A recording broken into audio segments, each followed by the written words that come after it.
This is the clearest omission. In your original list, your old assessment itself noticed it. I'd add sodium, potassium, balance rather than potassium alone. More emphasis on fiber types, not just fiber.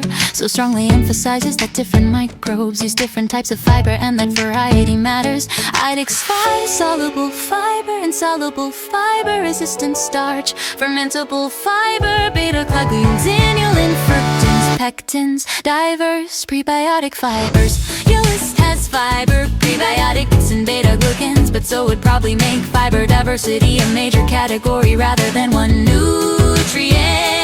You already have polyphenols, anthocyanins, catechins, quercetin, resveratrol, etc.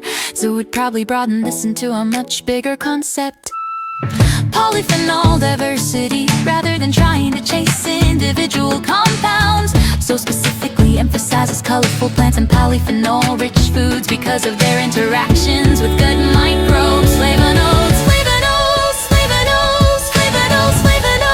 anthocyanins, phenolic acids, lignans, stilbenes, tannins. For plant diversity, this is probably the biggest addition. Your list asks, did I get the molecules? You'll ask more, how many different plants are feeding your microbiome? Tim Spector's commonly cited, so recommendation is 30 different plants per week. So I'd add plant diversity, target 30 different plant foods week, not as a nutrient but as a nutritional target. 5 fermented foods, so put significant emphasis on fermented foods such as yogurt and kimchi. Fermented foods, fermented vegetables, yogurt, kefir, fermented soy, kimchi, sauerkraut, microbial diversity, 6 gut microbiome diversity. This isn't technically a nutrient, but it's extremely so. Sue's research focuses heavily on the relationship between diet, fiber, food quality, and gut microbial composition. I'd therefore add a whole category, microbiome supporting diversity. I says omega-3. I'd split it ALA, EPDA, because ALA and EPA aren't interchangeable nutritionally. Protein rather than simply protein, 0.8181 org. I'd make it total protein, quality protein, distribution, adequate protein for ejaculation. So isn't primarily a bodybuilding nutrition framework. Carbohydrates, interestingly, your nutrient inventory has almost no explicit carbohydrate category. So would care considerable carbohydrate quality, fiber to carbohydrate relationship, minimally processed carbohydrate, whole grains, legumes, blood glucose response. This isn't technically a nutrient, but it's extremely so. Zoe's research focuses heavily on the relationship between diet, fiber, food quality, and gut microbial composition. I'd therefore add a whole category, microbiome supporting diversity. Key things would probably resame. Omega-3, your list says omega-3. I'd split it, all I take PA, because all I need PA aren't interchangeable nutritionally.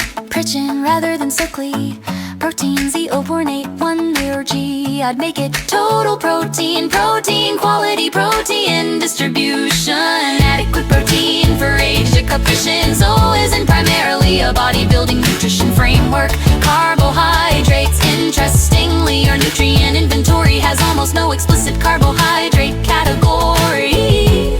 So would care considerably about carbohydrate quality, fiber to carbohydrate relationship, minimally processed carbohydrate, whole grains, legumes, blood glucose response.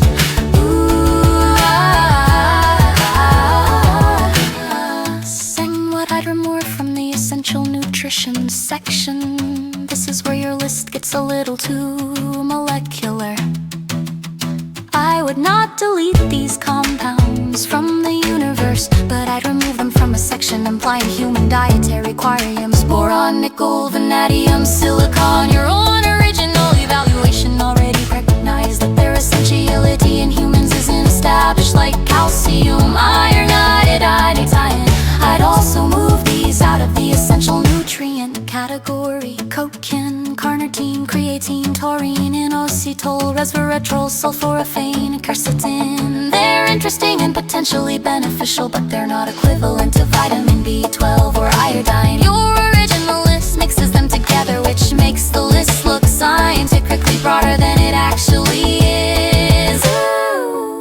So I transform your list like this: A, essential nutrients, protein, essential fats, sola, EP, Gaia, calcium, chromium, copper, iodine, iron, magnesium, manganese, molybdenum, phosphorus, potassium, sodium, selenium, zinc, vitamins A, B1, B2, Baker, B5, B6, B7, B9, B12, C, D, E, K, choline, B fiber, ecosystem, total fiber, soluble fiber, insoluble fiber, resistant starch, beta-glucans, pectins, inulin, fructans, other fermentable fibers, prebiotics, biodiversity, seed plant bioactives, polyphenols, flavonoids, anthocyanins, catechins, carotenoids, beta-carotene, luteins, xanthin, lescoping, phytosterols, excision, microbiome, plant diversity, diversity, fermented foods, microbiome, plant diversity, short chain fatty acids, gut microbial metabolites,